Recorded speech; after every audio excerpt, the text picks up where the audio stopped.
Durant des siècles, la peinture se veut photo. Johannes Vermeer, Cornelius van der Voort, Piquenoy, Rembrandt, Anthony van Dyck. À présent, parlons photographie, celle qui se veut peinture. Dans une ambiance d'un noir presque obscur, l'anse d'un sac plastique apparaît à l'image.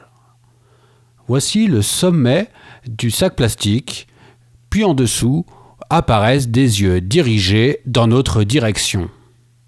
Point d'expression sur le visage.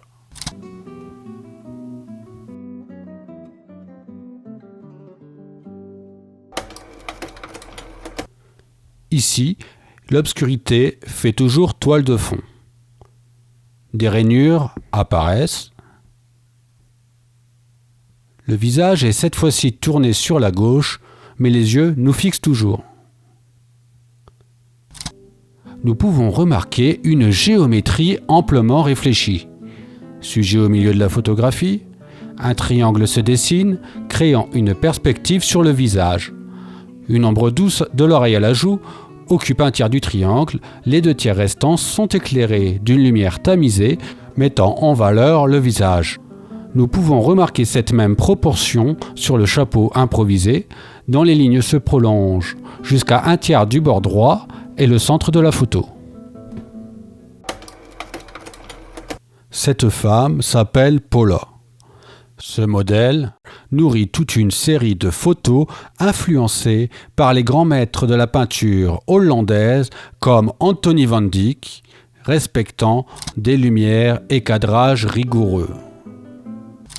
Ces portraits sont l'œuvre d'un photographe autodidacte, son père Hendrik Kerstens. Celui-ci quitte à l'âge de 40 ans le monde des affaires pour se consacrer à la photographie.